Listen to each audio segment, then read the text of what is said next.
Hello दोस्तों, स्वागत है आप सभी का। तो आज हम लगाने वाले हैं एसएससी जीडी का लाइव मॉक जो इस वक्त टेक्स्ट बुक पर चल रहा है। SSC GD constable achievers mega live test के नाम से। ठीक है, तो जैसा कि आप सभी लोग जानते हैं और जो लोग नहीं जानते मैं उनको बता देता हूँ कि हम लोग लाइव मॉक लगाते हैं, उसी में मैं आपको सामने साथ के साथ सॉल्यूशन भी कराता हुआ चलता हूँ। ठीक है, तो इससे आपको क्या सीखना होता है, अप्रोच। कई बार कुछ क्वेश्चंस लेंदी होते हैं तो आप उनको शॉर्ट तरीके से कैसे करें या और दूसरे तरीके जिनसे आप क्वेश्चंस को आसानी से कर पाते हैं या समझ पाते हैं। ठीक है, तो वो अप्रोच आपको सीखने की ज़रूरत है, वो आप इससे सीख सकते हैं। ठीक है, तो चलिए शुरू करते हैं। समय नहीं है, आगे बढ़ते हैं भाई। क्या हो जाता है भाई, नेक्स्ट हिंदी। चलिए, तो रीजनिंग से शुरू करते हैं। ठीक है, चलिए। 5 और 33, 11 और ये 5 6 30, 11 6 66 नहीं हो सकता। 33 5 से किस तरीके से हो सकता है, स्क्वायर +8 हो सकता है क्या? ये 121 + 20, तो इसमें 8 प्लस क्यों कर रहा है, +3। 11 में 14 जोड़ेंगे तो नहीं होगा। 5 दूनी 10, 10 में से 2 घटा दिया, 11 दूनी 22 में से 2 घटा दिया प्लस, हाँ ये ठीक है। इसने क्या किया है, इनके स्क्वायर में इनके दुगने से 2 कम जोड़ा है। समझ रहे हैं आप? बढ़िया बढ़िया, पहली सवाल अच्छा दे दिया इसने तो।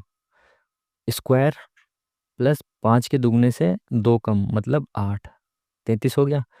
11 में इसका स्क्वायर 11 के दुगने से 2 कम मतलब 20, तो ये 141 हो गया। इसी तरीके से इसके स्क्वायर में 7 दूनी 14, 14 में 2 कम 12, तो कितना हो जाएगा, 50, 60 और 1 61। ठीक है जी, चलिए नेक्स्ट क्वेश्चन क्या है भाई इसमें। पहले नंबर्स को देख लेते हैं ना। 33 और 6 39 और 6 45 और 6, अब यहाँ 57 आ जाएगा ना।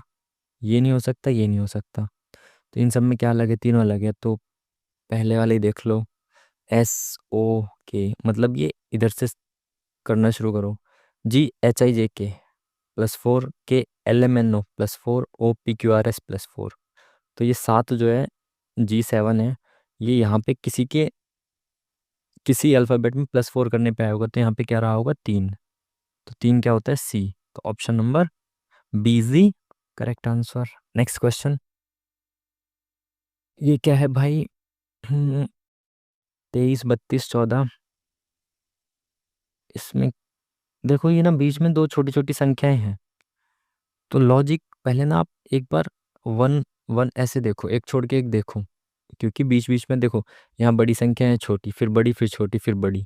तो इसमें मोस्टली क्या होता है, एक छोड़ के एक लॉजिक लगता है।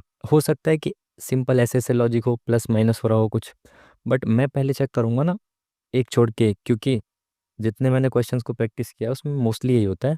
जब बीच में एक छोड़ के एक वो छोटी छोटी संख्या होती है ना, तो उसमें डबल सीरीज लगती है। तो इसमें देखो क्या हो रहा है भाई, 23 और 14, 6 3 9, -9, 14 में से -9, 5 में से -9 गया -4। देखो ऑप्शन भी है इसमें, देखो यहाँ भी कोई सीरीज बन रही होगी पक्का, 8 और एक 9, +9 +9 +9, आगे 59 आएगा। तो यानी कि दिख गया ना, ये टाइम बचाता है हमारा, बेफिजूल के लॉजिक लगने से हम बचते हैं। जब हम अच्छे खासे क्वेश्चंस की प्रैक्टिस करते हैं ना, तो देख के ही हमें समझ में आने लगता है कि किस तरीके से लॉजिक लगेगा। डिक्शनरी के क्वेश्चंस ऑप्शन से करेंगे। पहले 2 और 3 है, तो 2 और 3 में से देखो पहले क्या आएगा, LT। ये LT यहाँ खत्म हो गया, आगे बढ़ रहा है, तो 2 पहले आएगा। तो 2 पहले आएगा, ये नहीं आएगा। अब क्या है, 3 3 और 1, तो 1 और 3 में से पहले कौन आएगा, CULT U और I और U में से पहले क्या आता है, I। 3 पहले आएगा, ये भी नहीं आएगा।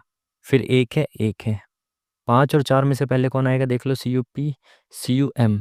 तो M पहले आता है, MNOP, तो M पहले आता है, तो 5 पहले आएगा। Option number 1 is the correct answer. Next question, इसमें क्या है भाई, ये क्या दे दिया, ये वाली लाइन ऊपर उठ गई। ठीक है, फिर इसमें क्या हुआ है, इसमें क्या चेंज हुआ, ये वाला जो है ये उल्टा हो गया है। फिर आगे बढ़े तो क्या हुआ, इसमें ये वाली लाइन और सीधी हो गई। फिर आगे बढ़ेंगे तो क्या पैटर्न बन रहा है भाई, पहले ऊपर वाली लाइन सीधी, फिर साइड वाली, फिर ऊपर वाली, फिर साइड वाली। अब साइड वाली लाइन चेंज होगी, ये तो चेंज हो गई, शायद ये वाली ऐसे हो जाए। एक बार चेक करते हैं। ये दोनों ऐसे ही है, इसमें नीचे वाला चेंज कर दिया। आई थिंक नीचे तो नहीं होना चाहिए ना, साइड का ही हो रहा है ना। हो सकता है, क्या पता ये हो। एक बार नीचे चलते हैं, इसमें देखो एक बार, ऊपर वाला सेम है, ये हो सकता है सेकंड वाला। अभी नीचे देखते हैं, इसमें तो ऊपर नीचे सभी चेंज कर दिया ना, नीचे भी चेंज कर दिया, साइड का भी चेंज कर दिया, ये नहीं हो सकता। इसमें भी सेम यही किया, ऊपर नीचे दोनों चेंज कर दिया, ये नीचे भी चेंज कर दिया, साइड में भी। तो मोस्ट प्रोबेबली सेकंड ही लग रहा है। हो सकता है ये वाला हो, बट इसके चांसेस कम लग रहे हैं ना, क्योंकि पहले ऊपर वाला फिर साइड वाला, अब फिर ऊपर वाला चेंज किया फिर साइड वाला चेंज करेगा, तो यही होना चाहिए। आगे बढ़ते हैं next. L MnOP, LMNOP +4 P QRST +4 T UVWX +4 X YZAB। तो यहाँ पे आएगा बी, तो ऑप्शन नंबर ये नहीं आएगा। MnOPQ +4 QRSTU +4 UVWXY +4 YZABC +4। तो यहाँ पे आएगा सी। तो सी किस में आ रहा है, इसमें, तो ये दोनों नहीं होंगे। Option number D is the correct answer. Next question, क्या पूछा है भाई, दो को दर्शाने वाले के विपरीत कौन सी संख्या आती है। दो के विपरीत, तो यहाँ पे देख लो, यहाँ पे दो है ना, इसमें भी दो है, इसमें भी दो है, और इसमें भी छः है, इसमें भी छः है। तो इसको छोड़ो, इन दोनों को देखो, उसमें दो कॉमन हो गए ना, तो फिर हमें ये पता चल जाएगा कि एक और पाँच तो अपोजिट हैं, तो एक और पाँच तो नहीं आएंगे। ठीक है, और देख सकते हैं कि यहाँ कोई दिख रहा है। हाँ, ऐसे भी आ जाएगा, देखो ये दोनों कॉमन है ना, तो ये दोनों कट गए, जो बचा है वो एक दूसरे के अपोजिट होगा। अब क्या है, दो के साथ चार दिख रहा है हमें यहाँ पे, तो जो साथ में वो तो अपोजिट हो ही नहीं सकता, तो इट मीन्स तीन ही होगा अपोजिट। और कुछ देखो ही मत, अब चलो ऐसे भी कर सकते हैं। नेक्स्ट क्वेश्चन है क्या, अरे यार लेंदी दे दिया काफ़ी। हाँ, 6 और 20, और इसको चेंज क्या करना है, मतलब इनको चेंज करना है, फिर बताना है कि क्वेश्चन ठीक होगी या नहीं। चलो भाई चेंज करो। तो यहाँ 81 है, यहाँ ये 50। भाई यहाँ पे इंटू नहीं आना चाहिए, इंटू को हटा के डिवाइड या कुछ और लगाओ, डिवाइड ही लगाओ, क्योंकि इनकी इंटू करेंगे तो बहुत बड़ा नंबर बन जाएगा, 50 तो आएगा नहीं। ठीक है, तो क्या कर सकते हैं, इनको लगा के देखो। 6 और 20 को चेंज करना है, 6 और 20 को, ठीक है, और डिवाइड और इंटू को, ये ठीक है, हो सकता है। 729 डिवाइडेड बाय 81, और डिवाइड की जगह इंटू की जगह डिवाइड, डिवाइड की जगह इंटू, क्या आएगा यहाँ पे, 20 की जगह 6, और +16 माइनस 6 की जगह 20। आई थिंक ये भी 50 नहीं बनेगा, काफ़ी लंबा बन जाएगा ना। 9 में 81 होता है, ये 9 का स्क्वायर है, 9 का क्यूब है, तो ऊपर बचा 9, 9 6 54, 54 और 6 60, 70 में से 20 गया 50। ये तो आ गया आंसर। देखिए यहाँ पे, ये जब इसको काटोगे तो यहाँ 9 बचा, 9 6 54, तो ये 54 आ गया, +16 -20, तो ये कितना हो गया, 60 70, 70 में से 20 गया 50। तो ये लो, तुम्हारी किस्मत अच्छी है, पहले ऑप्शन में ही आंसर है। यही पूछा है ना कौन सा है, सही बना देगा। ठीक है, नेक्स्ट है भाई, 6 पेशेवर आंतरिक सज्जा, साज सज्जा विशेषज्ञ ये षटकोणीय मेज के चारों ओर बैठे हैं। तो भाई मैंने एक षटकोणीय मेज बना दी, 1 2 3 4 5 6, 1 2 3 4 5 6। ठीक है, क्या बोला इसने, मेज के चारों ओर बैठे हैं, कैसे बैठे हैं भाई, मेज केंद्र के सम्मुख बैठे हैं। ठीक है, पवन उर्मिला के बाएं से दूसरे स्थान पर है, तो अगर उर्मिला यहाँ बैठी है तो पवन इसके बाएं से दूसरे स्थान पे, पवन यहाँ है। ठीक है जी। नयन रतन और शिव पड़ोसी हैं, नयन रतन शिव का कोई कनेक्शन इन दोनों के साथ नहीं है, तो इसको नहीं बिठाएंगे। तनुजा शिवा के बाएं से दूसरे स्थान पे है, तनुजा और शिवा भी, इनके साथ तो कनेक्शन नहीं दे रखा, तो क्या करें भाई, एक और डायग्राम बना लो, है ना, क्योंकि जब उनका कनेक्शन दिख नहीं रहा इन दोनों के साथ, एक ही परफेक्ट इन्फॉर्मेशन है, तो कैसे कर सकते हैं। डायग्राम को थोड़ा सा डायग्राम की तरह ही लेना। तनुजा शिवा के बाएं से दूसरे स्थान पे, ये परफेक्ट इन्फॉर्मेशन है, इससे शुरू करते हैं। तनुजा शिवा के, अगर शिवा यहाँ बैठा है तो तनुजा इसके बाएं से दूसरे पे, यानी यहाँ बैठा है तनुजा। और क्या था मामला, ऊपर देखते हैं। पवन उर्मिला के बाएं से दूसरे स्थान पे, तो ये था नयन रतन और शिव का पड़ोसी है। नयन, रतन और शिव का। देखो अगर शिव यहाँ है तो रतन को यहाँ होना चाहिए था टी की जगह, तभी वो दोनों का पड़ोसी होता रतन। बट यहाँ टी है तो यहाँ नहीं बैठ सकता, तो रतन यहाँ बैठेगा और बीच में नयन होगा, क्योंकि नयन रतन और शिव दोनों का पड़ोसी हो गया। अब क्या बताया भाई? हाँ ये रह गया ना पी और यू। तो इसने बोला था पवन उर्मिला के बाएं से दूसरे पे है। अगर उर्मिला यहाँ बैठती तो बाएं से दूसरा यहाँ आता, तो यहाँ तो उर्मिला बैठ नहीं सकती, इसलिए उर्मिला यहीं बैठेगी और पवन इसके बाएं से दूसरे पे यहाँ पे आ जाएगा। पूछा क्या है, कौन पवन के पड़ोसी हैं? पवन के पड़ोसी हैं टी और आर, तनुजा और रतन। ठीक है, ये है ना। अगर कुछ मिस्टेक हो जाए तो आप थोड़ा देख लीजिएगा फिर। इसको ऐसे मोड़ा, फिर ऊपर से नीचे मोड़ा, तो आपको पता है जब कागज़ को खोलते हैं तो मिरर इमेज बनती है। तो इसकी मिरर इमेज बनेगी सामने इस तरीके से, ये ट्रायंगल ऐसे बनेगा और यहाँ पे ये बनेगा। तो मिरर इमेज देखो पहले इस वाले पार्ट में, खाली आधे पार्ट में, इसमें बन रही है मिरर इमेज, बिल्कुल बन रही है। अब इसको ऐसे खोलेंगे ना तब भी मिरर इमेज बनेगी। ये तो पहले में मिरर इमेज बन रही है, देखो इसमें नहीं बन रही, इसमें नहीं बन रही, और चौथे में भी शायद नहीं बन रही होगी, इसमें भी कोई मिरर इमेज नहीं है, तो पहले ही ऑप्शन ठीक है। आगे बढ़ते हैं, चलिए। इसको ऐसे लिखा जाता है, इसको ऐसे लिखा जाता है, क्या बोला है भाई? इसको कैसे लिखा जाएगा? इसको कैसे कोड किया जा रहा है? 1 2 3 4 5 6 7, 1 2 3 4 5 6, 1 2 3 4 5 6, 1 2 3 4 5 6, 6 नंबर से। इसको 6 स्कूल हैं, यानी 1 2 3 4 5 6। अच्छा, स्कूल में 6 अल्फ़ाबेट हैं। एजुकेशन में कितने? 2 4 6 8 और 1 9 अल्फ़ाबेट हैं, ठीक है। फिर 2 हैं, फिर 4, फिर 2 और फिर 5, बिल्कुल ठीक है। तो इसने अल्फ़ाबेट के नंबर के हिसाब से नंबर दे दिए हैं। तो पहले ए के आई तो 1 आएगा, ये नहीं हो सकता, ये नहीं हो सकता। फिर 4 आएगा तो सेकंड नंबर पे 4 केवल यही है, तो ऑप्शन नंबर सी हो गया आपका करेक्ट आंसर। नेक्स्ट, इसमें हमें पता ही नहीं चल रहा कहाँ से शुरू हो रहा है कहाँ पे ख़त्म, तो इसको काउंट करो जल्दी से। 1 2 3 4 5 6 7 8 9 10 11 12 13 14 15 16 17 18 19 20 है ना। तो छोटे से छोटे में बांटो, 4 4 में बांट दो। 4 2 3 4, 1 2 3 4, 1 2 3, 1 2 3 4। एक ज़्यादा मोटा पेन है हमारा। 1 2 3 4, 1 2 3 4, ये 1 2 3 4, 1 2 3 4, और ये 1 2 3 4। अब देखो भाई बीच में 2 टीके टीके हैं, तो यहाँ पे के आ जाएगा, ठीक है जी। 1 2 3, तीसरे नंबर पे के किस में है? तीसरे नंबर पे के इसमें नहीं है, इन दोनों में है। तो शुरू में टी दे रखा है, यहाँ पे भी टी दे रखा है, तो शुरू में टी आ जाएगा, टी टी के, और एंड में क्या दे रखा है? एल।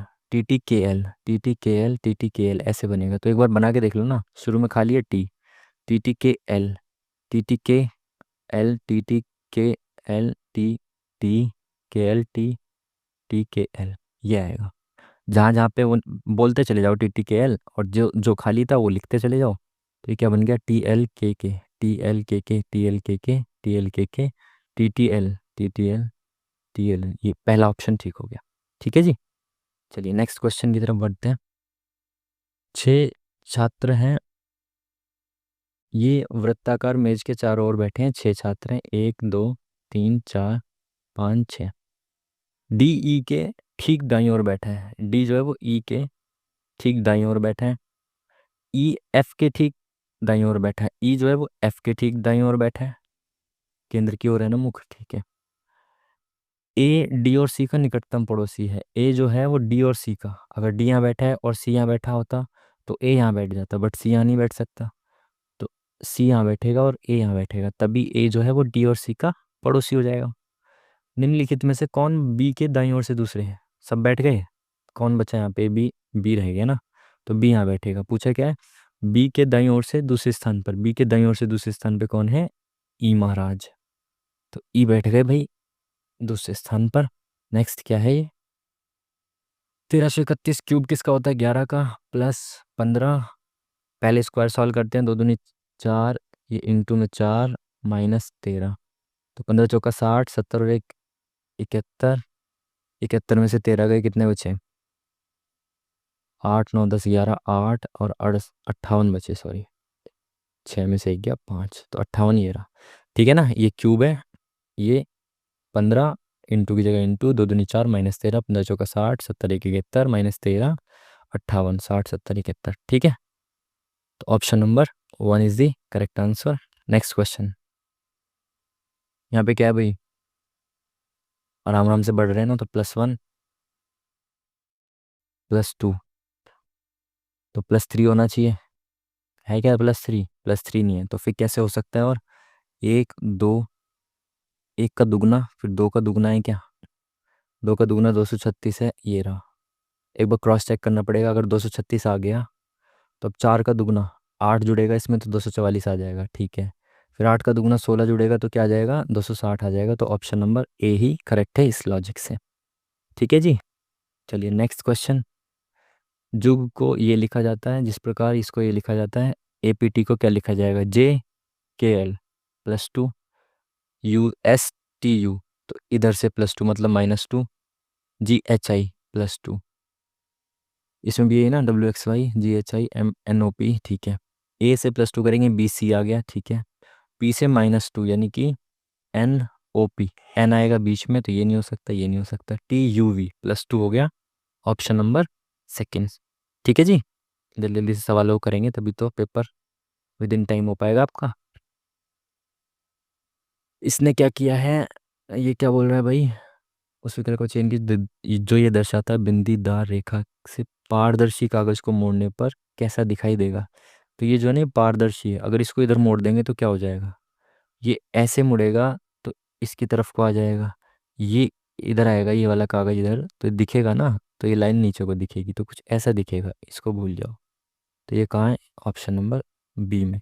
ठीक है ना, मतलब इसमें क्या है, इधर वाली साइड जो है ना ये पारदर्शी है, तो ये वाली जो साइड है इधर आएगी मुड़ के, तो ये वाली दिखेगी ना, और ये वाली भी दिखेगी, बट ये मुड़ जाएगी इधर की तरफ, तो उस तरीके से आपको एज्यूम करना है। ठीक है जी, चलिए। जिस प्रकार कलम का संबंध स्याही से है उसी प्रकार ब्रश का संबंध, कलम स्याही से चलती है, ब्रश का क्या है भाई? पेंसिल पेंट हो सकता है ब्रश का। हाँ, ब्रश पे पेंट होता है, कलम में स्याही होती है। रिलेशन का सवाल आ गया भाई, देखो अब ए बी की माँ है, तो ए जो है वो माँ है किसकी? बी की। बी सी की बहन है, तो बी बहन है किसकी? सी की। सी डी का पिता है, सी पिता है किसका? डी का। डी ई का भाई है, डी भाई है ई का। ई एफ का पति है, तो ई पति है एफ का, तो एफ पत्नी हो गई। एफ जी की बहन है, तो एफ जो है वो बहन है किसकी? जी की। सी एफ से कैसे संबंधित है? सी सी सी कहाँ गया? ये रहा। एफ से कैसे संबंधित है? एफ से संबंध पूछा है ना, तो एफ के पति के पिता, तो पति का पिता ऑप्शन नंबर डी। इस तरीके से आप डायग्राम बनाएंगे और क्वेश्चंस को सॉल्व करेंगे। CODE को ये लिखा जाता है, डाइस को ये लिखा जाता है, क्या पूछा है? ओ, तो यानी कि एक एक शब्द को एक एक दे रखा है इसने कोड। इसने अल्फ़ाबेटिकल ऑर्डर में नहीं दे रखा, अगर आप ध्यान से देखें ना, तो इसमें CDE है और इसमें भी CDE है। एक शब्द है आई इसमें नया, और इसमें है ओ, यानी कि CDE का जो कोड होगा वो इसमें भी होगा, इसमें भी होगा। तो 3 नंबर्स तो इसमें और इसमें दोनों में सेम होंगे। एक नंबर जो इसमें आई का है वो अलग होगा, और जो इसमें ओ का है वो अलग होगा। सेम नंबर कौन कौन से? देखो, 7 है क्या? 7 ये रहा, 7 ये रहा। 5 है क्या? 5 ये रहा, 5 ये रहा। 3 है क्या? 3 नहीं है, 1 हैगा, ये रहा। तो यानी कि इसमें 7 जो है वो आई का है, इसमें 3 जो है वो ओ का है। तो option number A is the correct answer O के लिए। ठीक है जी, चलिए रीजनिंग हमारी खत्म, अब मैथ्स पे चलते हैं। चलिए। PQR के बीच क्रमशः इस अनुपात में बांटा गया है 7200 रुपये को, किसमें? 1/2 रेशियो 4 रेशियो 3/2। हमने कहा है जब भी रेशियो इस तरीके से हो तो सबके नीचे सेम ले आओ। सबके, इसके नीचे 2 है, इसके नीचे 2 है, 4 के नीचे 2 लाना है तो ×2 करना पड़ेगा, तो ऊपर भी ×2 कर दो। तो रेशियो क्या बन गया? यहाँ पे 1 था ऊपर, ये 1, 4 दूनी 8, और यहाँ पे कितना है? 3। तो कुल मिला के रेशियो ये आ गया। तो टोटल कितनी राशि बट गई इनमें? 8 9 और 3 12, कुल मिला के 12 राशि बटी है। लेकिन 12 की एक्चुअल वैल्यू कितनी दे रखी है? 7200। तो अगर 12 7200 के बराबर है तो एक यूनिट कितने के बराबर हुई? 12 छिक 72, 600 के बराबर हुई एक यूनिट। अगर एक यूनिट 600 के बराबर है, पूछा क्या है? आर का हिस्सा। तो पी क्यू आर, आर क्या है? एंड वाला। एक यूनिट 600 के बराबर है तो तीन तीन यूनिट 6 1800 के बराबर है। ठीक है जी। अगर आपको समझ में नहीं आता तो एक बार पीछे वीडियो करके दोबारा से आप चेक कर सकते हैं, समझ सकते हैं। ठीक है। यूनिट डिजिट पूछा है, इकाई का अंक पूछा है, कुछ नहीं करना आपको। क्या करना है? देखो, यूनिट डिजिट की ही मल्टीप्लाई करते हुए चलना है। 3 × 8 = 24, 3 × 8 = 24, तो 4 ले लिया इसका। अब 4 की मल्टीप्लाई इसके यूनिट डिजिट से, 4 × 7 = 28, इसका 8 ले लिया। अब 8 × 48, 48 का 8, तो यूनिट डिजिट क्या हो गया? 8। यूनिट डिजिट का मतलब है आप इनके यूनिट डिजिट की ही मल्टीप्लाई करते चले जाइए। और जब मैंने इसको किया 3 × 8 = 24 आया, तो 24 की गुना 7 से मत करिए, 24 के यूनिट डिजिट 4 की गुना 7 से करिए। जब मैंने 4 × 7 = 28 किया तो 28 की गुना 6 से मत करिए, उसके यूनिट डिजिट 8 की गुना 6 से करिए। तो 8 × 48, अब 48 का यूनिट डिजिट क्या है? 8। इस तरीके से आप यूनिट डिजिट निकाल सकते हैं। आगे चलिए। क्या बोला इसने? वृत्ताकार पथ के चारों ओर एक चक्कर लगाने में क्रमशः इतना इतना इतना समय लगता है। यदि वे एक साथ बिंदु से चलना शुरू करते हैं तो कितने समय बाद वे पुनः शुरुआती बिंदु पे मिलेंगे? सेम क्वेश्चन पिछले 1-2 मॉक में भी आ चुका है। इनका क्या करना होता है? एलसीएम निकालना होता है। जब अलग अलग समय लगता है लोगों को, तो पूछे ना एक साथ कब आएंगे, तो उसमें एलसीएम निकालना होता है। तो एलसीएम निकाल लो भाई दोनों का। पहले 252 को देखो क्या बनेगा इसका। 2 एकम 2, 2 दूनी 4, 2 छिक 12, 2 छिक 12, 2 तिया 6, 3 दूनी 6, 3 एकम 3, 3 सत्ते 21। तो 252 का मैं यहाँ लिख लेता हूँ। क्या बन रहा है भाई? 2 की पावर 2 इंटू 3 की पावर 2 इंटू 7। ठीक है जी। अब क्या है? 308। तो 308 को करो, 2 एकम 2, 2 पंजे 10, 2 चौक 8, 2 सत्ते 14, 2 सत्ते 14, 7 एकम 7, 7 एकम 7 11। तो इसका क्या बना? 308 का ये बना है अपना 2 की पावर 2 इंटू 7 इंटू 11। अब हमारा किसका रह गया है? 198 का। तो 198 का कर लो। 198 का क्या आएगा? 2 निम 18, 2 निम 18, 3 तिया 9, 3 तिया 9, फिर आ गया 3 एकम 3, 3 एकम 3 11 आ गया। तो 198 का क्या बन गया? 2 गुना 3 की पावर 2 गुना 11। अब सभी नंबर की मैक्सिमम पावर को मल्टीप्लाई करना है। 2 की मैक्सिमम पावर क्या आ रही है? 2 आ रही है। तो यहाँ लिख देते हैं 2 की मैक्सिमम पावर 2 इंटू 3 की मैक्सिमम पावर कितनी है? यहाँ पे भी 2 है, यहाँ पे भी 2 है, तो 3 की पावर 2 इंटू 7 की मैक्सिमम पावर 1 है तो 7 इंटू 11 की मैक्सिमम पावर 1 है तो 11। अब याद रखना 2 3 7 11 मिटा के करते हैं। 2 3 7 11 था ना। तो 2 की पावर 2, 3 की पावर 2 और 7 और 11। ठीक है। तो क्या करेंगे? 9 चौक 36 या फिर 7 चौक 28 इंटू 9 सत्ते 63 चौका 9 चौक 36, 28 कर दो। 28 गुना 9 गुणा 11, 7 चौक 28 गुना 9 गुना 11, 11 निम्मा 99, 9 अट्ठे 72, 9 दूनी 18 और 7 252 हो गया। ये इसी को रिपीट कर देंगे। 252 क्या आएगा? 2 5 और 2 7, 5 और 2 7 और 2। ये क्या आ गया आपका? सेकंड्स। इनको किस में कन्वर्ट करना? मिनट में। ऑप्शन दिख रहे हैं क्या? ऑप्शन 4 होगा आंसर। क्यों? क्योंकि एंड में 2 इसी में आ रहा है। कुछ मिनट्स अलग हो जाएंगी और सेकंड्स अलग हो जाएंगी। देखो, सेकंड को मिनट में बदलने के लिए 60 से डिवाइड करोगे आप। ठीक है। तो 6 से करो, 6 चौक 24, 3 इधर गया, 6 छिक 36, 1 इधर गया, 6 दूनी 12, तो 0.2 आ जाएगा। ऊपर 0.2 आ जाएगा। तो 46 तो मिनट पूरी पूरी हो गई। तो 46 मिनट केवल इसी में। और 0.2 का मतलब होता है 60 का 0.2, 2/10 मतलब 12। तो 46 मिनट 12 सेकंड में ये लोग दोबारा मिलेंगे। Next question. 30 रुपए में 20 सेब खरीदता है, उन्हें 300 रुपए में 20 खरीदता है, 300 रुपए में 15 की दर से बेचता है। 300 रुपए का लाभ अर्जित करने के लिए उसे सेब कितने सेब खरीदने और बेचने चाहिए? देखो भाई 300 रुपये में 20 खरीद रहा है, तो एक सेब कितने में खरीद रहा है? ये 300 रुपये में 20 सेब खरीद रहा है, तो एक सेब ये खरीद रहा है 15 रुपये में। ठीक है, एक सेब 15 रुपये में खरीद रहा है और 300 रुपये में 15 बेच रहा है। अगर 15 300 रुपये में बेच रहा है तो एक बेच कितने में रहा है वो? 20 रुपये में। यानी एक सेब 15 रुपये का खरीद के उसको 20 रुपये का बेच रहा है, तो एक सेब पे उसको 5 रुपये का प्रॉफिट हो रहा है। प्रॉफिट उसको कितने का कमाना है? 300 का। तो 5 में कितने गुणा करूँ कि 300 आ जाए? 6 पंजे 30। तो 60 सेब अगर वो खरीदता है तो एक सेब पे 5 रुपये के प्रॉफिट के हिसाब से उसको टोटल 300 रुपये का प्रॉफिट हो जाएगा। ठीक है जी। चलिए नेक्स्ट क्वेश्चन। 12 पुरुष या 9 महिलाएं एक कार्य को 36 दिनों में पूरा कर सकती है, मतलब 12 पुरुष जो हैं वो बराबर है 9 महिलाओं के। ठीक है, 16 पुरुष और 18 महिलाएं समान काम को कितने दिनों में कर सकती हैं? तो एफिशिएंसी निकाल लो इनकी। 12 पुरुष 9 महिलाओं के बराबर है ना, या लगा रखा है, ये दोनों 36 दिनों में काम करते हैं। तो पी के सामने 9 है, एम नीचे आ गया, तो पी के सामने 9 है, नीचे 12 आ गया, तो 3 3 9, 3 चौक 12।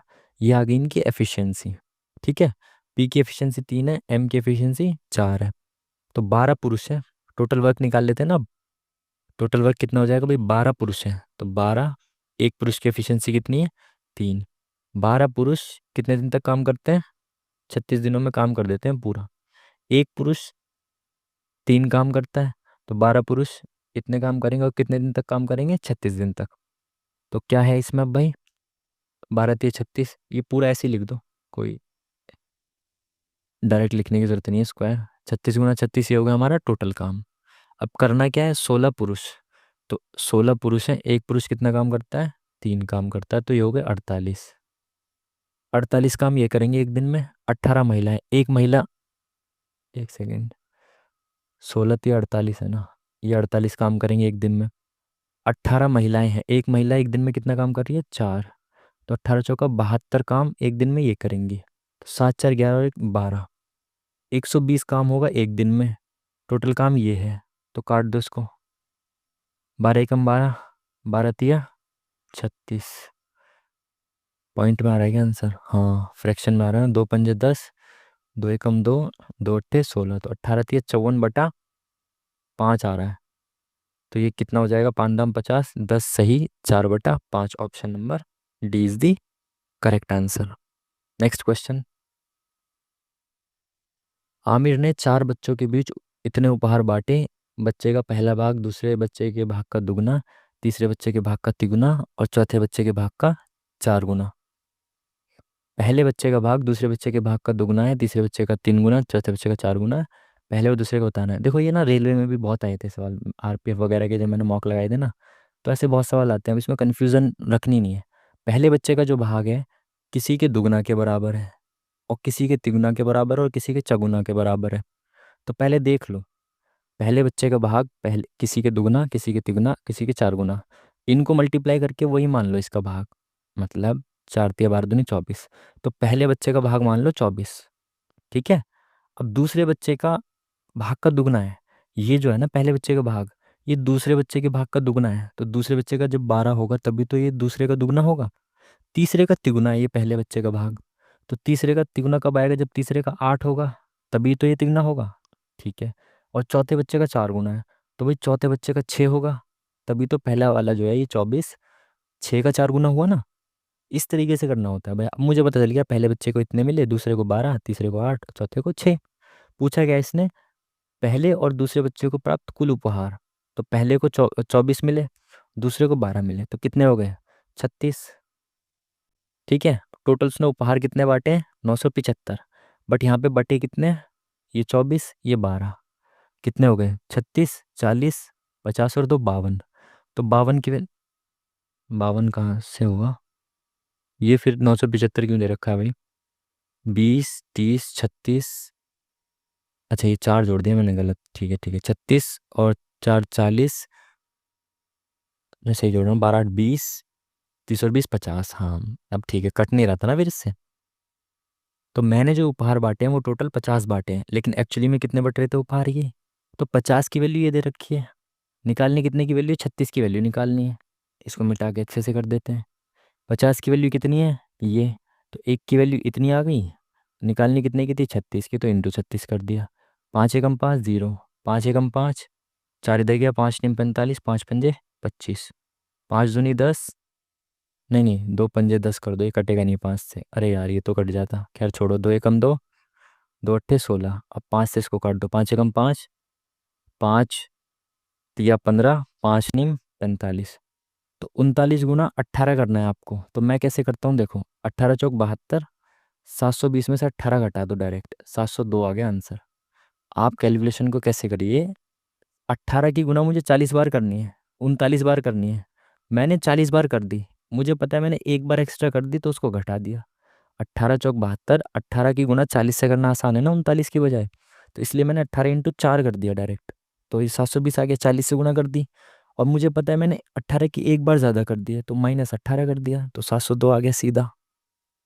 तो option number A is the correct answer. तो मल्टीप्लिकेशन का भी आप सीखें इस तरीके से।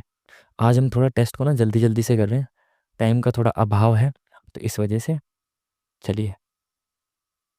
पी से शुरू होती है ट्रेन, स्टेशन पी से शुरू होती है और QRST से होकर और स्टेशन यू पर पहुंचती है, पी से शुरू होकर यू पे पहुंचती है। यह स्टेशन QRS और टी पर क्रमशः 2, 4, 6, 8 मिनट तक रुकती है। अलग अलग स्टेशन पे इतने इतने टाइम रुकती है ट्रेन। ठीक है जी। पी और यू के बीच की दूरी 50 किलोमीटर है, मतलब जो टोटल डिस्टेंस है वो 50 किलोमीटर है, कुल दूरी 50 किलोमीटर है इनके बीच की। यदि ट्रेन स्टेशनों के बीच एक समान गति से 70 मिनट तक चलती है तो पी और यू के बीच ट्रेन की औसत गति बतानी है। इतने मिनट तक रुकती है, पी और यू के बीच दूरी 50 किलोमीटर है। यदि ट्रेन स्टेशनों के बीच एक समान गति से इतने मिनट तक चलती है तो पी और यू के बीच ट्रेन की औसत गति, ये बोल रहा है कि अगर बिना रुके चलेगी तो 70 मिनट में पहुंच जाएगी, शायद ये बोल रहा है नहीं, अगर समान गति से एक साथ चले तो 70 मिनट में पहुंच जाती है, बट जब रुक रुक के चलेगी तो एवरेज गति बतानी है, औसत गति बतानी है कितनी है। एक समान चाल से तो 70 मिनट लगाती है, और रुकती कितना है टोटल, 2, 4, 6, 6, 12, 12 और 8, 20, भाई 70 मिनट तो उसको वैसे लगते हैं और 20 मिनट तक ये रुकती है। तो एवरेज स्पीड क्या होती है, कुल दूरी टोटल डिस्टेंस अपॉन में टोटल टाइम, कुल दूरी अपॉन में कुल टाइम।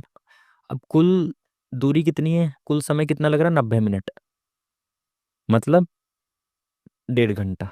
अब इसको हटा के लिख लेते हैं, हमारे को मिल गया टोटल टाइम कितना हो गया, 1.5, डकार आ गई। ये हमारा टोटल टाइम मिल गया। ठीक है, कुल दूरी देखनी है हमें, कुल दूरी क्या है भाई, 50 ही तो है ना, हाँ तो कुल दूरी 50 है, हो गया, कुल दूरी तो 50 ही है ना टोटल, और टोटल समय कितना लग रहा है हमें, 1.5, ऊपर एक जीरो बढ़ा दी, 5 से काट दो, 5 दिया 15, 100/3 आ गया आंसर, ऑप्शन नंबर डी। मुझे लगा थोड़ा और आगे कुछ होगा इसमें, इजी है, तो 50 किलोमीटर दूरी दे रखी है ना, तो बस हो गया सवाल। बोल रहे हैं निम्न में से कौन सा भिन्न सबसे बड़ा है। देखो एक तो तरीका होता है इनके बीच के गैप का, बट इसमें तो छोड़ो गैप को, 7, 14, 21, 42 है ना, तो सबको 42 बना दो।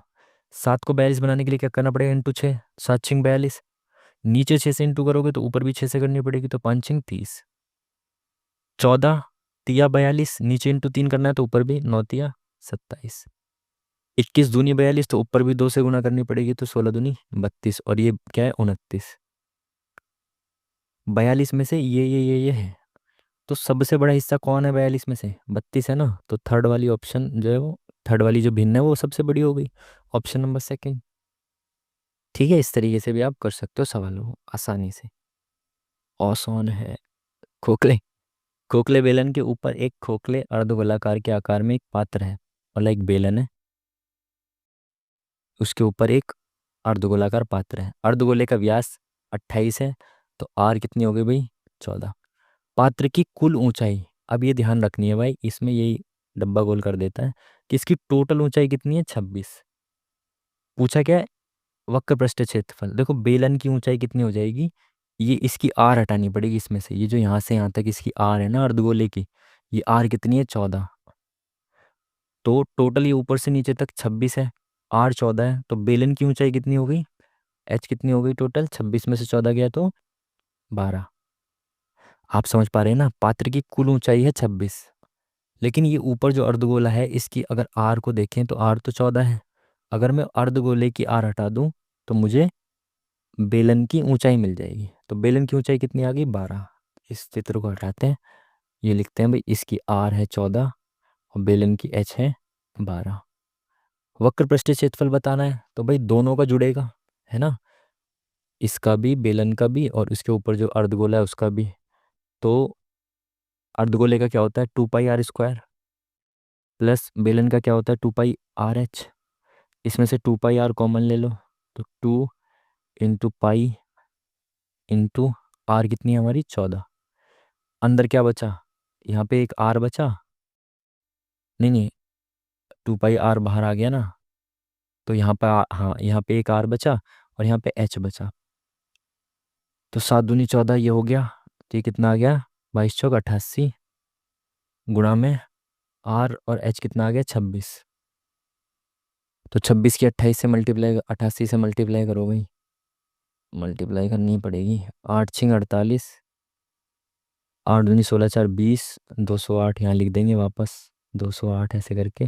तो ये आ गया 8 8 2 0 2 2 2 2 8 8। Option number B is the correct answer. Next question की तरफ बढ़ेंगे। एक वस्तु का क्रय मूल्य इतने रुपए है, 45% की छूट देने के बाद 10% का लाभ प्राप्त होता है। वस्तु का अंकित मूल्य ज्ञात कीजिए। 650 रुपये है उसका क्रय मूल्य, 45% की छूट दी तो 10% का लाभ मिला। मतलब अगर 10% का लाभ मिला तो वस्तु बिकी कितने में होगी? ये इसका कॉस्ट प्राइस है, इसका 10% कितना हुआ? एक जीरो हटा दो, 65 रुपये 10% हो गया इसका। तो ये 7×5 = 6×5 = 11, 715 रुपये में अगर बिकती है तो ये 10% के लाभ पे जब बिकेगी तो 715 में बिकेगी। ठीक है, 715 में जब उसने बेची तो उसको 10% का लाभ हुआ, लेकिन उसने उसके मार्क प्राइस पे 45% की छूट दी थी। कुछ मार्क प्राइस था उस पर 45% की छूट देने के बाद उसने इतने रुपए की बेची।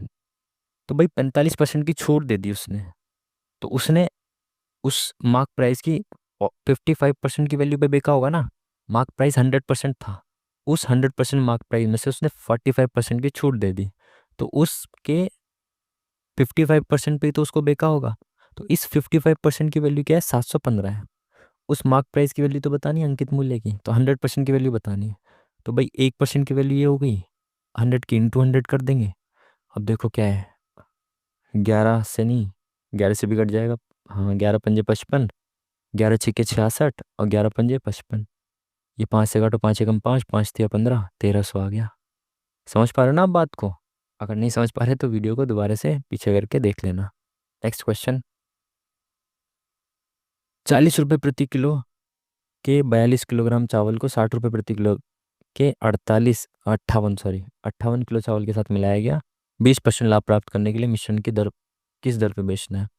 40 रुपये किलो वाले को 40 रुपये किलो वाले 42 किलो, 60 रुपये किलो वाले 58 किलो चावल एक साथ मिलाए।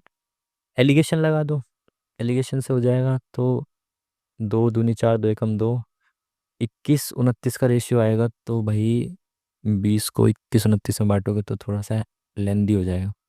बेसिक से ही कर दो चलो, एलिगेशन से ही बता दूंगा ना, पहले बेसिक से करते हैं।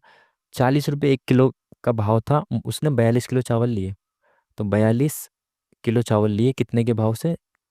40 रुपये किलो के भाव से। तो ये हो गया इसका मूल्य कितना हो गया? 4 दूनी 8, 4 चौक 16, इतने रुपए के तो उसने ये वाले चावल लिए। 60 रुपये किलो के हिसाब से 58 किलो चावल लिए दूसरे वाले। तो भाई 58 किलो चावल लिए किसके हिसाब से? 60 रुपये के हिसाब से। तो ये कितना आ गया? 0 6 8 48 और 5 6 30, 6 8 48 4 6 5 30 और 4 34। ये तो मैं एम लिखना ही भूल गया, 34। ठीक है जी। तो टोटल उसने कितने रुपए का सामान खरीद लिया? 8 8 16, 1 6 7 4 11, 1 1 2 3 और 2 5, इतने रुपए का उसने टोटल सामान खरीदा। और टोटल कितने किलो सामान खरीदा? 42 किलो ये, 58 किलो ये, 5 4 9 10, 100 किलो सामान खरीदा उसने इतने रुपए का। तो ये जीरो से ये जीरो गया, ये जीरो से।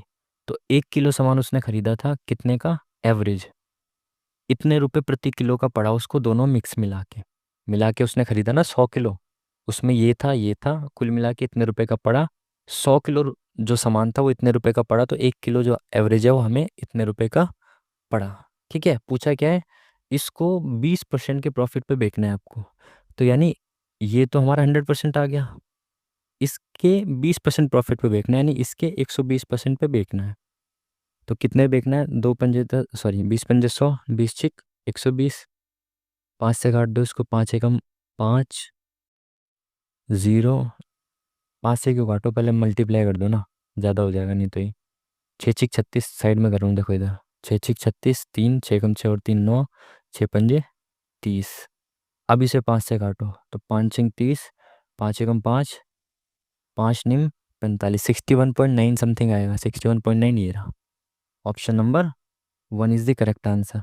एक बार ना एलिगेशन से समझ लेते हैं ना, थोड़ा लेंदी पड़ जाता है, वो रेशियो ज़्यादा बढ़ता है। देखो भाई, इसने 42 किलो चावल 40 रुपए के रेट से लिए, नीचे रेट आता है, ठीक है। फिर 58 किलो चावल कितने के रेट से लिए, 60 रुपए के रेट से लिए। ओवरऑल पता नहीं कितने रुपए का पड़ा हमें मिक्सचर, ये दे नहीं रखा, मान लिया एक्स का पड़ा, ठीक है। तो यहाँ पे ऐसे करके एलिगेशन आ जाता, एलिगेशन लगाने के बाद रेशियो आ जाता है किसका, ऊपर वाले का। ये जो जिस रेशियो में ऊपर वाली चीज़ होती है ना, मटेरियल कितना कितना किलो था, वही रेशियो नीचे आ जाता है। तो ये किस में आ गया, 2 दूनी 4, 2 एकम 2, 2 दूनी 4, 2 नीम 18, ठीक है। इन दोनों की कुल मिला के वैल्यू होती है इनके डिफरेंस के बराबर। 40 और 60 के बीच में कितना डिफरेंस है, 20।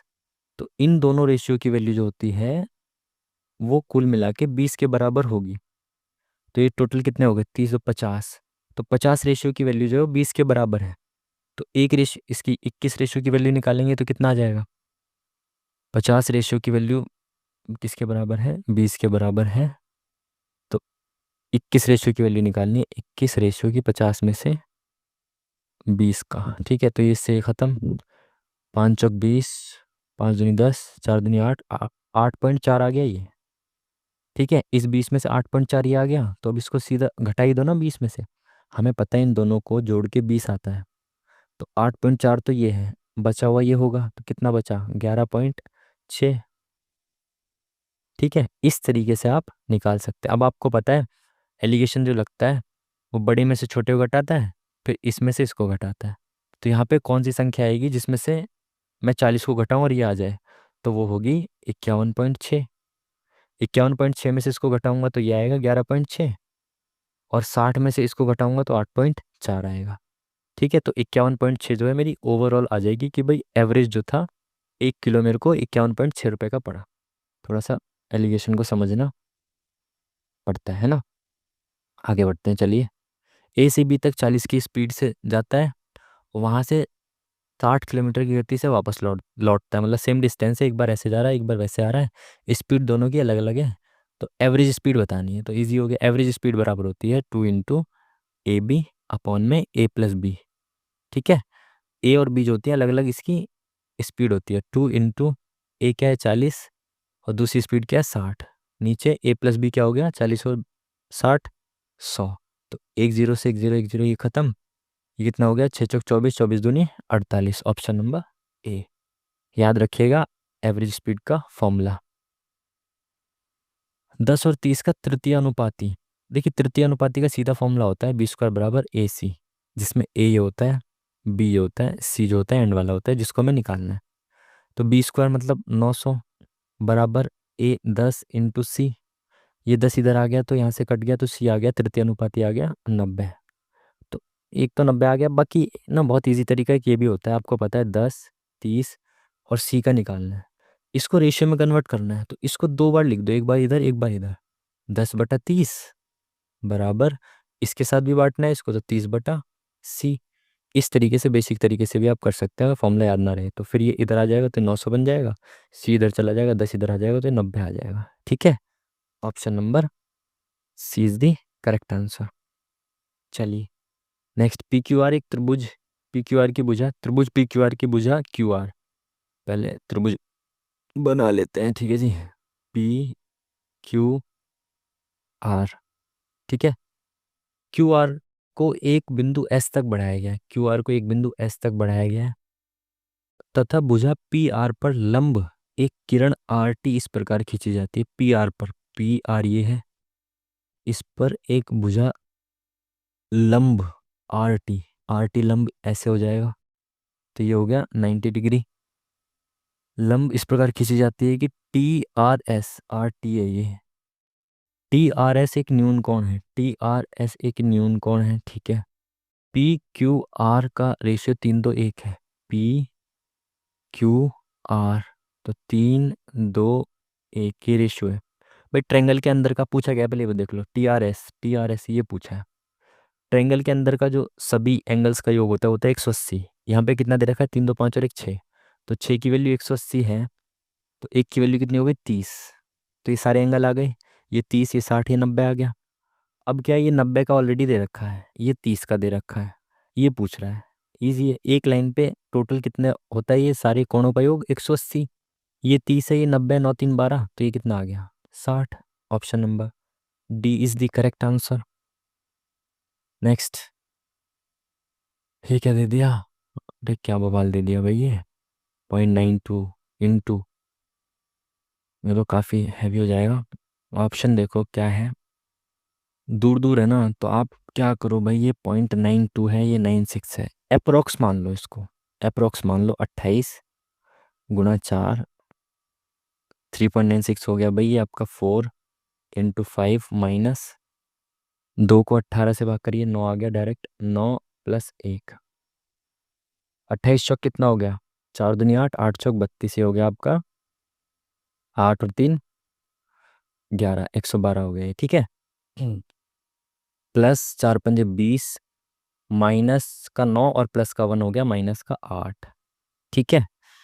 तो भाई 20 में से 8 गया, बचा 12, ये आ गया हमारा 124। ऑप्शन नंबर सी, देखा अप्रोक्स से भी हमारा आंसर ऑलमोस्ट आ गया। और वैसे भी इसने सन्निकट मान ही पूछा था, तो आप अप्रोक्स रख दो एकदम एज इट इज़, इससे ही मल्टीप्लाई करने मत लग जाना, ठीक है।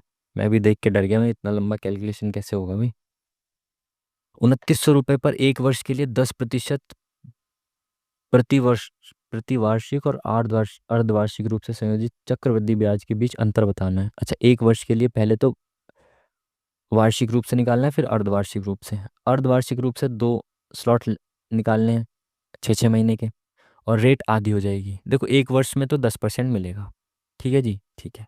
दूसरे वर्ष जो है उसमें पहले वर्ष 5% और दूसरे वर्ष 5%, इनका कंपाउंड इंटरेस्ट निकालना है ना, चक्रवृद्धि ब्याज। देखो पहले साल तो 5% मिलेगा ही मिलेगा, दूसरे साल 5% तो मिलेगा ही मिलेगा, प्लस इस 5 का भी 5% मिलेगा।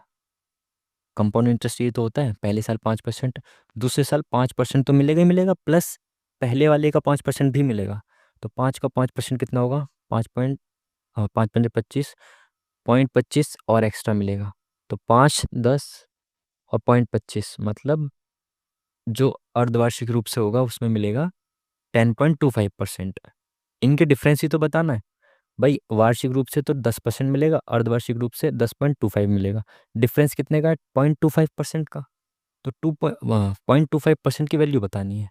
टोटल अमाउंट कितना ये है, 0.25% की वैल्यू कितनी हो जाएगी, इसको हटा देंगे तो 1/4 हो गया, पॉइंट हटाने के बाद परसेंट की भी नीचे 100 आएगा ना, 0.25% है ना, तो परसेंट के लिए नीचे एक बार 100, और फिर 2 पॉइंट हटाने के लिए एक बार 100, तो 2 0 से 2 0 ख़त्म, सॉरी 25 से कम 25, 2500 का 100, और ये 2 0 से 2 0 ख़त्म, ये आ गया 4 7 28, ये इधर गया 4 दूनी 8, और ये 2 बचा 4 पंजे 20, तो 72.5 आ गया आपका आंसर। नेक्स्ट बढ़ते हैं आगे, चलिए टाइम कम बचता हुआ। किसी निश्चित मूलधन पर 4 वर्ष और 10 वर्ष में समान ब्याज पर अर्जित ब्याज साधारण ब्याज का अनुपात, समान ब्याज दर होगा ये, समान ब्याज दर पर अर्जित साधारण ब्याज का अनुपात। देखो भाई कुछ भी साधारण ब्याज हो, 4 वर्षों में वो 4 यूनिट मिलेगा, 10 वर्षों में 10 यूनिट। मान लो एक वर्ष में 2 मिलता, तो 4 वर्ष में 8 और 10 वर्ष में 20, तो फिर भी रेशियो यही आना था। तो पूछा अनुपात, तो यही अनुपात होएगा, तो 2 दूनी 4, 2 पंजे 10, 2:5। साधारण ब्याज में तो वही रहता है जितना टाइम का वो है गैप। इसमें क्या है, 216 है, 269 माइनस 169 क्या आ जाएगा, 100 आ जाएगा। 100 का रूट क्या होता है, 10। टीना को एक ग्राइंडर 15% की छूट पर मिलती है, कि जिसका अंकित मूल्य 8200 है, नगद भुगतान के कारण उसको 3% की अधिक छूट भी मिलती है। देखो 15 और 3 का सक्सेसिव निकालना है आपको, जो कि पॉइंट में बहुत ज़्यादा हो जाएगा। तो पहले 15% की छूट दे दो इसको। 8200 का 10% हो गया 820, और 5% कितना हो गया 410। तो छूट उसको कितने की मिल गई, अच्छा 1230 की। तो इसमें से 1230 घटाएंगे तो 7000 तो ऑलरेडी हो गया, तो 6970 आ गया इसका। ठीक है भाई, इतने रुपए की चीज़ थी, इतने की छूट मिल गई, तो अब ये इतने रुपए की हो गई। इस पे और 3% की छूट देगी, तब उसको कितना भुगतान करना है। देखो 3 से तो ये 3 गया, 3% की उसको छूट चाहिए। तो भाई ये देखो कि 3 सत्ते 21, और 0.1 आएगा, जो छूट मिलेगी ना वो 0.1 आएगा एंड में यहाँ पे। तो जब मैं इस पूरे में से घटाऊंगा 0.1 को, तो एंड में 0.9 आएगा। आप समझ पा रहे हो कैलकुलेशन से कैसे बचोगे। देखो नीचे 10 बच रहा है, और जब मैं पूरी की मल्टीप्लाई करूंगा तो एंड में क्या आएगा, 7 21 यूनिट डिजिट 1 आएगा। तो जब मैं 0.1 घटाऊंगा तो एंड में आंसर में आएगा तो 0.9 ही ना। तो ऑप्शन नंबर बी करेक्ट हो गया। कैलकुलेशन आप करते रहो। हाँ, तो ऐसे करके आगे जाऊंगा, टाइम भी बहुत कम बचा हुआ है भाई, जल्दी चलते हैं। 3 किलोमीटर की दूरी क्रमशः इतने, एक कार 4 लगातार 3 किलोमीटर की दूरी 10 किलोमीटर इसकी इसकी इसकी गति से तय करती है, तो इसकी औसत गति बतानी है। 4 क्रमिक दूरियां हैं, 4 क्रमिक दूरियां हैं मतलब 4 तिया 12 किलोमीटर का डिस्टेंस तय करती है, और इतने इतने इतने की स्पीड से तय करती है। तो औसत गति होती है कुल दूरी अपॉन में कुल समय। दूरी आ गई, समय कैसे निकलेगा, दूरी अपॉन में ये स्पीड। तो एक बार समय लगा 3/10 का, फिर लगा 3/20 का, फिर लगा 3/30 का, फिर लगा 3/60 का। तो भाई इनको 60 बना लो, नीचे वाले को इंटू 6, तो 6 तिया 18, इंटू 3 तीन तिया 9, और इंटू 2 3 दूनी 6, और ये आ गया 3 का 3। तो ये कितना आ गया 27, 30 से 36, तो 36/60 जो टोटल टाइम लगेगा। कुल दूरी ये है, कुल दूरी बटे में कुल समय ये आ गया, बटे मतलब डिवाइड होता है, तो ये 60 ऊपर आ जाएगा, 36 नीचे चला जाएगा, इंटू हो जाएगी। 60/36 कितना आ गया, 12 एकम 12, 12 तिया 36, 3 दूनी 6। तो एवरेज स्पीड आ जाएगी अपनी 20 किलोमीटर प्रति घंटा। और समय बहुत कम बचता हुआ आगे चलेंगे, किस पे, जीके पे चलेंगे पहले। किस किले को मराठा साम्राज्य का पहला स्तंभ माना जाता है। मराठा साम्राज्य का पहला स्तंभ किसको माना जाता है, ये मैंने पढ़ा है, शायद प्रचंडगढ़ था आई थिंक। इसका दूसरा नाम भी था कुछ, मैं रिमेम्बर नहीं कर पा रहा हूँ। पीवाईक्यू में था ये, मैंने पढ़ा था। विधान परिषद के सदस्य डैश 6 वर्ष के लिए, विधान सभा जो होती है 5 वर्ष के लिए, परिषद 6 वर्ष के लिए। कौन हिंदुस्तानी शास्त्रीय संगीत की शैली नहीं है। हिंदुस्तानी शास्त्रीय संगीत की शैली नहीं है, एक बाद में देखते हैं इसको। संविधान के अनुसार निम्न में कौन सा सकता है, सही है। विधायिका लोगों का छोटा समूह है, नहीं यार बड़ा होता है वो तो बहुत। कार्यपालिका हमारे निर्वाचित प्रतिनिधियों को संदर्भित करती है, नहीं विधायिका होती है वो। विधायिका कार्यपालिका और न्यायपालिका को समान शक्तियों का प्रयोग करना चाहिए, सबकी शक्तियां अलग होती हैं। न्यायपालिका देश में अदालतों की व्यवस्था को संदर्भित, ये सही लग रहा है, ये भी गलत सही लग रहा है। दक्षिण भारत में डैश एक ग्रामीण सभा होती थी जो उन क्षेत्रों में पाई जाती थी जहाँ जमींदार ब्राह्मण नहीं होते थे। ये न जाने कितनी बार, 1000 बार तो कम से कम आ ही चुका होगा ये क्वेश्चन, ग्रामीण सभा उर। किसने जाति व्यवस्था के अन्याय की निंदा में सत्यशोधक समाज की स्थापना किसने की थी, ज्योतिबा फूले। ये हमारी जो पीडीएफ है ना, पीवाईक्यू की पीडीएफ कह रहा हूँ, वीडियो, उसमें मैंने सारे समाज इंपॉर्टेंट लिखवा रखे हैं, उसमें से है। सिकंदर ने भारत पर किस वर्ष आक्रमण किया था, 326 में। ब्लू विट्रियल का रासायनिक नाम आई डोंट नो, नेक्स्ट चलते हैं। 2011 की जो भारत की जनगणना है उसके अनुसार ईसाई की आबादी कितनी है। भाई ये तो इंपॉर्टेंट है, याद होना चाहिए। सबसे पहले हिंदुओं की आबादी कितनी है आपकी, 79.8%, और मुसलमान उसके बाद 14 पॉइंट समथिंग आते हैं, फिर ईसाई आते हैं 2 पॉइंट समथिंग, और फिर आते हैं सिख शायद 1.7 के आसपास आते हैं। अरुणाचल प्रदेश की खामती जनजाति द्वारा कौन सा त्यौहार मनाया। ये तो मैं पीवाई की तैयार कर रहा था ना, तो आपकी जीडी के 2024 में आया हुआ क्वेश्चन है। ये था इसका संग केन था शायद, ये पीवाई क्योंकि आपके वो जो क्लास तैयार कर रहा था ना मैं, उसी में मैंने देखा था 2024 जीडी का ही क्वेश्चन है ये पीवाई क्यू का। कौन सा मादा मच्छर डेंगू विषाणु, मादा मच्छर डेंगू क्या करता है, डेंगू कौन सा होता है, एडीज। अवध को अंग्रेजों ने किस में मिलाया था, 1856 में। भारत में फ्रांसीसी उपनिवेश की राजधानी थी भाई पांडुचेरी। सबकी अलग अलग राजधानी थी, वो आपको याद करना पड़ेगा। बांस उत्पादों को, बांस कह रहा हूँ, बांस उत्पादन बांस उत्पादन, उस उत्पादों को प्रदर्शित करने के लिए डैश राष्ट्रीय भाषा जैम की पहल, मुझे पता नहीं है इसके बारे में। किस राज्य में द्विसदनीय विधायिका है, कर्नाटक। 6 उसमें है, 6 राज्यों में है केवल विधान परिषद, बाकी सब में नहीं है। भामाकल्पम शास्त्रीय नृत्य नाटिका किस भारतीय शास्त्रीय नृत्य शैली से। भामाकल्पम, ये मैंने रट्टा मारा तो था, पीवाई क्यों कही शायद, ये या तो ये रेलवे में आए किसी में आया, मैंने रट्टा तो मारा था इनका। आई डोंट नो, शायद कुचिपुड़ी साउथ के इन दोनों में से एक होगा। अब पता नहीं है, कुचिपुड़ी लगा रहा हूँ, आई एम नॉट श्योर, ठीक है। निम्नलिखित में से डैश एक खाद्य फसल है, जूट खाद्य नहीं, कपास चावल खाद्य फसल है, रबड़ भी नहीं है। किस रसायन का प्रयोग कृत्रिम वर्षा क्लाउड सीडिंग में किया जाता है भाई, वो होता है अपना सिल्वर आयोडाइड। बहुत फेमस है, न्यूज़ में भी रहता है काफ़ी बार। विश्व देशों में क्षेत्रफल के आधार पर भारत की रैंक 7th, पॉपुलेशन के आधार पर अब तो फर्स्ट होने वाले हैं। बर्मी भारत के किस पड़ोसी देश की आधारिक आधिकारिक भाषा है, बर्मी बर्मा की होगी भाई, बर्मा मतलब म्यांमार वाला एरिया जो है। हिंदी को देख लेते हैं। किस विकल्प में मुहावरे का सही अर्थ सुमेलित नहीं है, कलम दान देना, लिखने की नौकरी देना, कलम ना रुकना लिखते ही रहना, ये तो सही हो सकता है। कलम ना उठ सकना लिख ना सकना हो सकता है।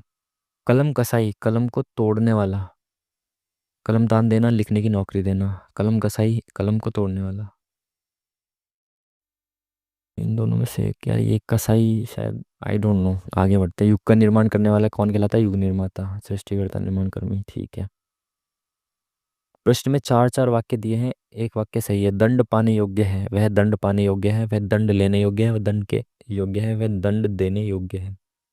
वह दंड देने योग्य है, वह दंड पाने योग्य है, देने या पाने में से पानी होगा शायद, वह दंड पाने योग्य है। अभ्युदय पाठशाला जा रहा है, उस वाक्य का समान भविष्य काल में रूपांतरण, भविष्य मतलब जाएगा, अभ्युदय पाठशाला जाएगा।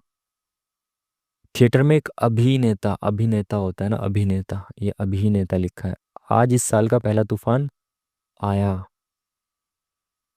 उपयुक्त वाक्य में रेखांकित पद, तुम्हारी विद्वता की सब प्रशंसा करते हैं, प्रशंसा क्या होती है भाई, सब प्रशंसा, प्रशंसा सर्वनाम तो विशेषण विशेषता बताता है, संज्ञा या क्रिया में से एक होना चाहिए ना।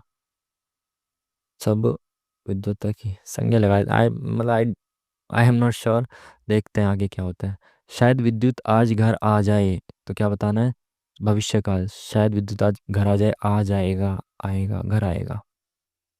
आजकल परिवार में डैश बढ़ रही है, चरित्र दूरियां बढ़ रही हैं। मैंने किराएदार नहीं रखे मुसीबत मोल ले ली, मैंने किराएदार नहीं रखे मुसीबत मोल ले ली, तो कैसा वाक्य है भाई, मिश्र या संयुक्त में से एक होगा ना। मिश्र वाक्य लगा देते हैं यार, अभी कुछ भी दिमाग में नहीं है। शिक्षा का माध्यम तो हिंदी ही रहेगा, कोई त्रुटि नहीं है, यह है शिक्षा का माध्यम तो हिंदी ही रहेगा, हिंदी ही रहेगा, शिक्षा का माध्यम तो हिंदी ही रहेगा। आई थिंक ये गलत होगा, बाकी हो सकता है कोई त्रुटि ना हो, हिंदी ही रहेगा मुझे गलत लग रहा है, आगे देखते हैं क्या होता है। अशुद्ध शब्द शब्द छाटी, अनुशंसा, निरोग छोटी की मात्रा आता है, आती है सॉरी। आँख का अंधा नाम नयन सुख, मतलब ज्योति जागना, गुण के विपरीत नाम हर चीज का कारण नहीं। पतंगा शब्द का पर्यायवाची, पतंगा कीट पतंगा जो होता है, चंद्र पाखी सूर्य पक्षी, भाई सूर्य और चंद्रमा तो हो नहीं सकते, पतंगा पक्षी तो बड़ा होता है, कीट पतंगे यही शब्द होगा शायद, आई एम नॉट श्योर। आज हिंदी थोड़ी टफ सी लग रही है इसकी। आगत पतिका, आगत पतिका, आगत मतलब आता है, जो आता है, आगत शरणागत, जिसकी भुजाएं घुटनों तक लंबी हो, वह स्त्री जिसका पति परदेश से लौटा हो, ये हो सकता है। वह स्त्री जो वशीभूत हो या पति जीवित हो, देखो पति से रिलेटेड है, आगत का मतलब तो आना होता है, आई एम नॉट श्योर इसके बारे में भी। आचार्य महावीर प्रसाद द्विवेदी ने हिंदी निबंध के स्वरूप और डैश का डैश किया, स्वरूप और दिशा, यार ये तो बड़ा अजीब सा है, डैश का संयोजन किया, निर्धारण किया, संस्थापन किया, निश्चितीकरण किया। स्वरूप और दिशा का, स्वरूप और दिशा का संस्थापन किया, भाषा की डैश पर बल देने के कारण, भाषा की शुद्धता पर बल देने के कारण इस डैश के निबंध, इस युग के निबंध प्रौढ़, व्यवस्थित और गंभीर होते हैं। इन विषयों में विविधता और विचारों की गहनता, विचारों की गहराई मिलती है। एक बार जीएस में देख लेते हैं क्या रह गया था हमारा, कोई क्वेश्चंस। पीवाई क्यू हिंदुस्तानी शास्त्रीय शैली नहीं है। ठुमरी ध्रुपद, ये तो दोनों मेरे को पता है कि ये तो होती है, मैंने देखा है पीवाई क्यूज में से। टप्पा या अलापना, अलापना और अलापना तो हिंदुस्तानी है शायद। इन दोनों में से लगा देते हैं यार, इसको ही लगा देते हैं, आगे देखते हैं क्या है इसमें। बुलेटिन रासायनिक नाम का तो कोई आइडिया है नहीं, ये भी आइडिया नहीं है। इसमें से कोई, आई डोंट नो यार, इसका भी नहीं पता कुछ।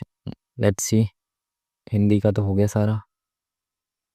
तो और विचारों की गहराई मिलती है। ओहो हो, आज तो हमारे मार्क्स थोड़े कम रह गए हैं। 5 क्वेश्चंस हमारे गलत हुए हैं, 73 करेक्ट हुए हैं, 2 हमने स्किप किए हैं। And I am not satisfied with these marks. तो भाई आज हमारे मार्क्स ओनली इतने रह गए हैं। शायद आज तो जीएस में भी एक दो ही तुक्के लगाए हैं। मैथ्स रीजनिंग में आई थिंक नहीं गलत होना चाहिए, तो शायद हिंदी में गलत हो गए हूँ। हिंदी में थोड़ा ऐसे ही लग रहा था आज का मुझे। बाकी जो भी है, आज के मार्क्स हमारे इतने हैं। 73 हमारे करेक्ट हैं, 73 हमारे करेक्ट हैं ओनली, और 5 हमारे गलत हैं। तो अप्रॉक्स 145 मार्क्स हमारे इस वाले टेस्ट में रहे हैं। चलिए जो भी है, मिलते हैं आपसे नेक्स्ट मॉक में। आप भी मॉक लगाते रहिए। आपके पेपर्स जो है, पेपर जो है आपका एग्ज़ाम जो है वो आ गया, 4 फेब से आपके एग्ज़ाम शुरू हो रहे हैं। तो मॉक डेली लगाइए, और इसके जो सॉल्यूशंस है ना, इस वीडियो के सॉल्यूशन प्लस आपके जितने भी मॉक के सॉल्यूशंस पड़े हैं वीडियो चैनल पे, जितने भी पड़े हैं सॉल्यूशंस, सभी के मैथ्स और रीजनिंग के सॉल्यूशंस तो ज़रूर देख के जाइए, ठीक है? क्योंकि क्वेश्चंस यही आने हैं। शब्द ये सब चेंज हो जाएंगे, नंबर्स चेंज हो जाएंगे, लेकिन क्वेश्चंस तो अप्रोक्स मतलब ले दे के क्वेश्चंस यही आने हैं, ठीक है? तो सॉल्यूशंस ज़रूर देखिए, मैथ और रीजनिंग का तो कम से कम, ठीक है?